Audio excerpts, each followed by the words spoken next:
Assalamualaikum warahmatullahi wabarakatuh. Alhamdulillahirabbil alamin. Wa bihi nasta'in wa ala alihi wa sahbihi ajma'in.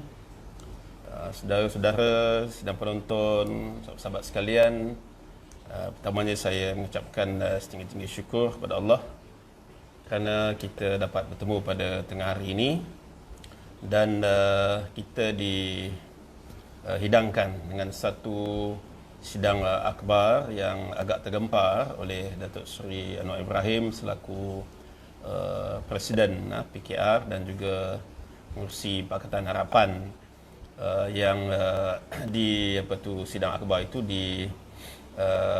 adakan lebih kurang setengah jam yang lalu, lebih kurang pukul 12 suku yang lalu.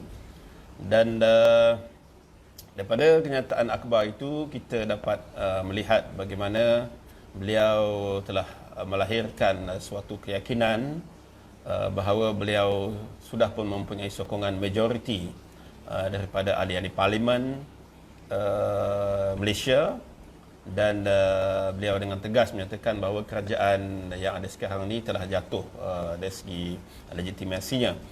Dan di dalam sidang akbar tersebut beliau juga menyatakan bahawa gabungan baru akan dibentuk dan beliau mempunyai sokongan majoriti bukan sedikit, bukan 1, 2, 3, tetapi beliau menyatakan bahawa beliau mempunyai suatu majoriti yang kukuh yang sudah tentu kata beliau akan dapat menubuhkan suatu kerajaan yang stabil, jauh lebih stabil daripada kerajaan yang ada sekarang yang hanya mempunyai majoriti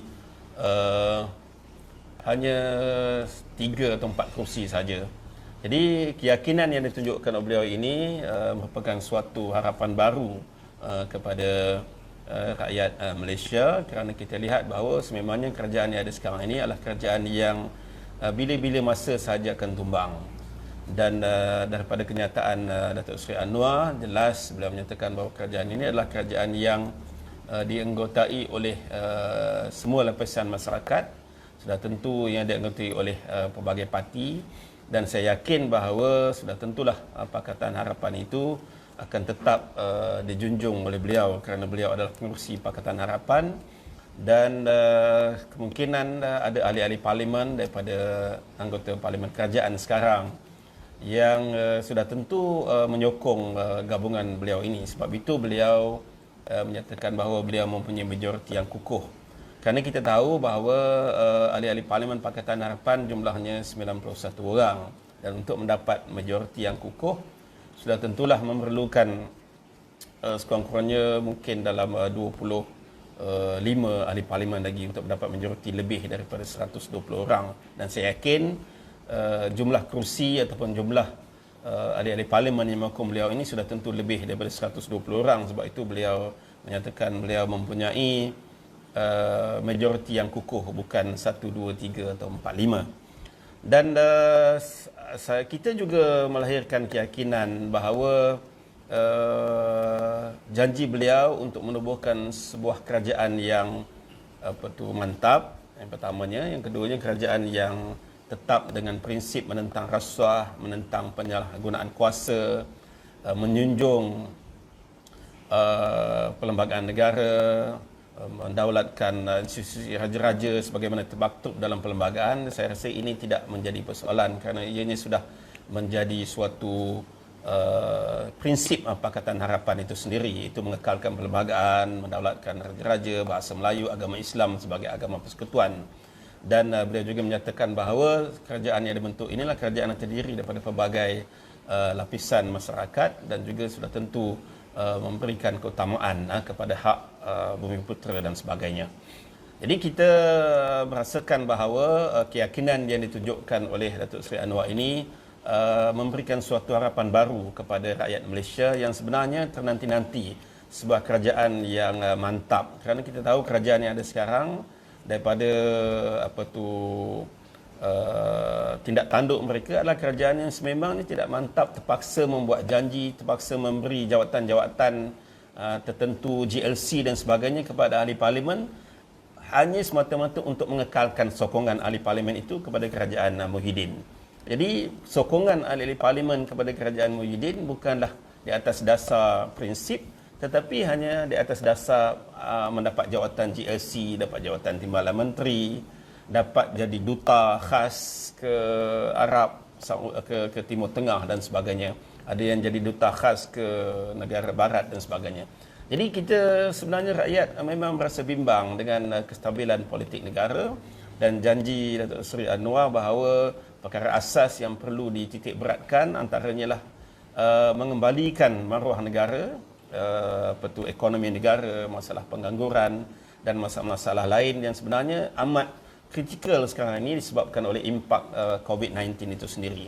Jadi kita merasakan bahawa keyakinan daripada wajah beliau, kesungguhan beliau mengadakan sidang akhbar, dan beliau menyatakan bahawa beliau sudah pasti tidak akan mengadakan sidang akhbar itu jika sekiranya beliau tidak mempunyai asas kukuh sokongan daripada ahli-ahli parlimen.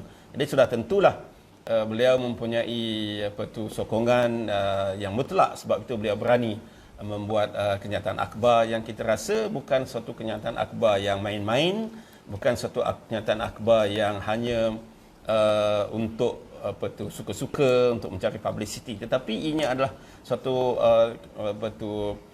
sidang akhbar yang tergempar, yang sudah tentu memberikan sinar harapan baru kepada rakyat Malaysia untuk kita mengembalikan mandat rakyat yang telah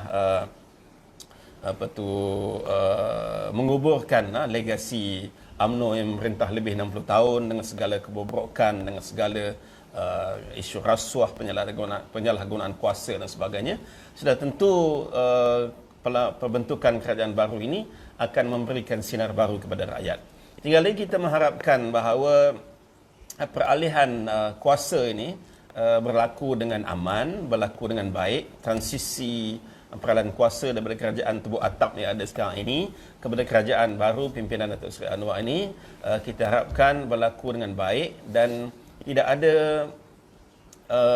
pembubaran parlimen contohnya, kerana kita merasakan bahawa kalau dulu peralihan kuasa daripada Pakatan Harapan kepada Perikatan Nasional dilakukan secara baik, tidak ada pembubaran parlimen dan sebagainya, sudah tentu peralihan kuasa daripada kerajaan sekarang kepada kerajaan baru ini mesti dilakukan dalam keadaan baik, dan kita mengharapkan tidak ada pilihan raya umum kerana kita berhadapan dengan isu COVID-19 dan sebagainya. Kalau sekiranya diadakan pilihan raya umum, sudah tentu kerajaan yang ada sekarang ini terbubar, kabinet yang ada sekarang ini terbubar, menyebabkan segala urusan pentadbiran negara, pentadbiran menguruskan COVID-19, ekonomi negara sudah tentu akan terkesan. Oleh kerana itulah pembubaran parlimen kita harapkan adalah suatu perkara yang dielakkan, kerana ini sudah tentu memberikan kesan yang sangat besar kepada rakyat negara kita dalam situasi COVID-19, situasi ekonomi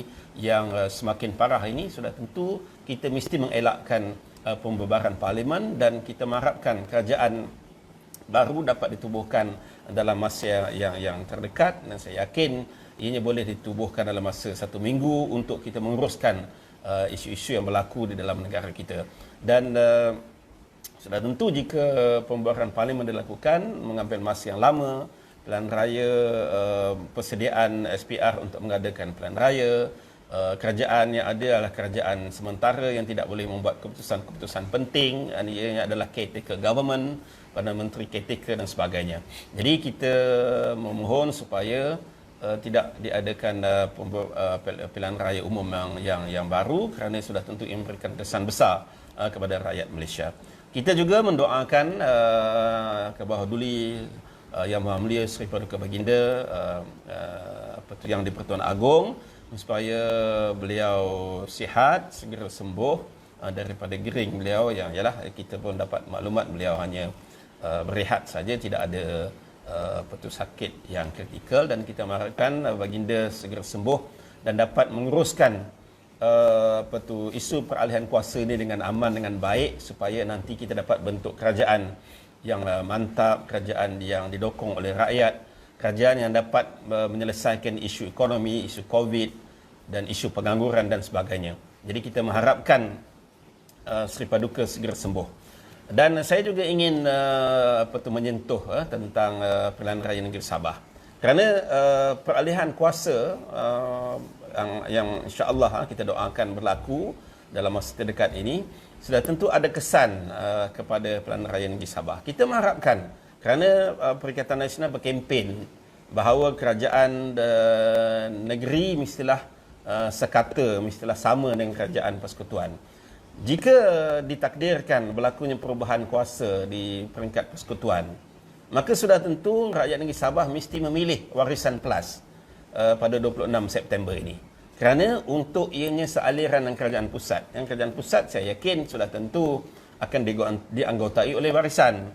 Kerana warisan adalah salah satu daripada komponen PH Plus, dan kita lihat PKR pun, Pakatan Harapan pun bekerjasama dengan warisan, menyokong warisan di Sabah, dan sudah tentulah warisan akan bersama-sama menubuhkan kerajaan baru ini. Oleh kerana itulah bagi saya, rakyat negeri Sabah mesti mengundi calon-calon warisan, calon PKR, calon OPKO untuk memastikan kerajaan yang ditubuhkan pada di 26 September ini adalah kerajaan warisan plus yang sealiran dengan kerajaan persekutuan yang akan ditubuhkan oleh Datuk Seri Anwar Ibrahim.